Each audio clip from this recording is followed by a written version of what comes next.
The observable universe is a big place that's been around for more than Why do 30 the ends look billion like years.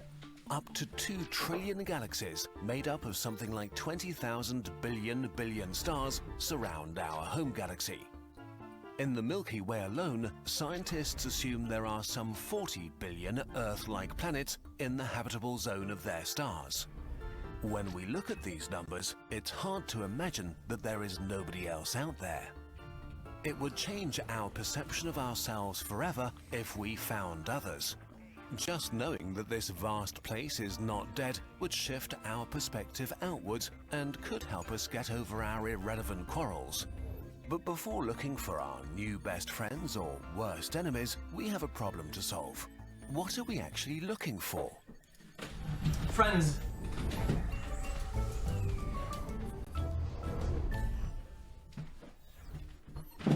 In a universe that big and old, we have to assume that civilizations start millions of years apart from each other and develop in different directions and speeds.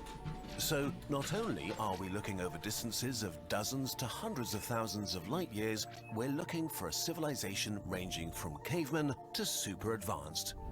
So we need a conceptual framework to enable us to think better thoughts that make us able to search better. Guys, as before chat, I have to know, is there technically possibly sorted like some hidden elements, dude, that they could be like some crazy like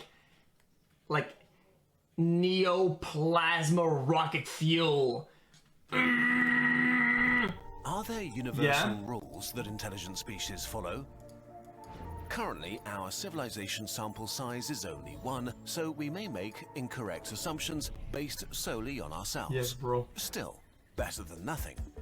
We know that humans started out with nothing but minds and hands that could build tools. We know that humans are curious, competitive, greedy for resources, and expansionist. The more of these qualities our ancestors had, the more successful they were in the civilization building game.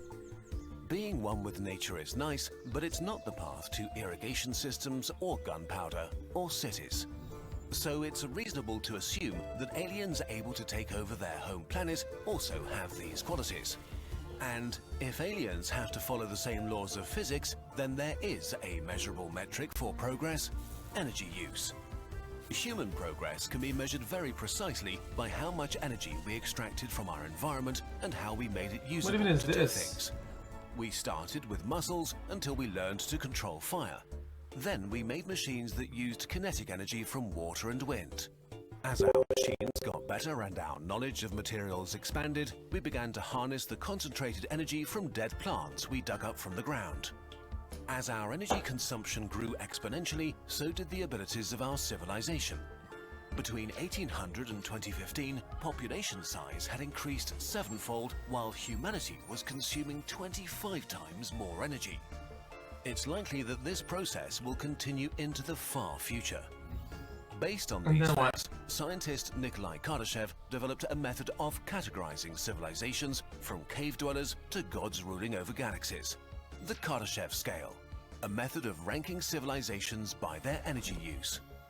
The scale has been refined and expanded on over the decades, but in general it puts civilizations into 4 different categories. A Type 1 civilization is able to use the available energy of their home planet. A Type 2 civilization is able to use the available energy of their star and planetary system. A Type 3 civilization is able to use the available energy of their galaxy. A Type 4 civilization is able to use the available energy of multiple galaxies. These levels differ by orders of magnitude. It's like comparing an ant colony to a human metropolitan area. To ants, we are so complex and powerful, we might as well be gods. So to make the scale more useful, we need subcategories. On the lower end of the spectrum, there are Type 0 to Type 1 civilizations. Anything from hunter-gatherers to something we could achieve in the next few hundred years. These might actually be abundant in the Milky Way. But a civilization that is not actively transmitting radio signals into space might be as close as our nearest stellar neighbor, the Alpha Centauri system, and we would have no way of realizing they exist. Wait, what is that? But even if they transmitted radio signals like we do, it might not be very helpful. On an interstellar scale, humanity is practically invisible. Our signals may extend over an impressive 200 light-years, but this is only a tiny fraction of the Milky Way. And even if someone were listening, after a few light-years, our signals decay into noise, impossible to identify as the source of an intelligent species. Today, humanity ranks at about level 0.75. We have altered our planet. We've created huge structures, mined and stripped mountains, removed rainforests and drained swamps. We've created rivers and lakes and changed the composition and temperature of the atmosphere.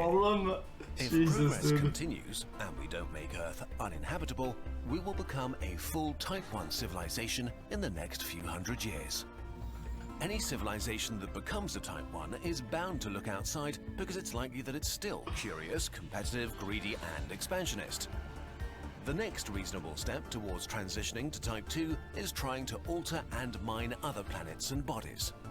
This might start with outposts in space, transition to infrastructure and industries near the home planet, move on to colonies, and end with terraforming other planets by changing their atmosphere, their rotation or position.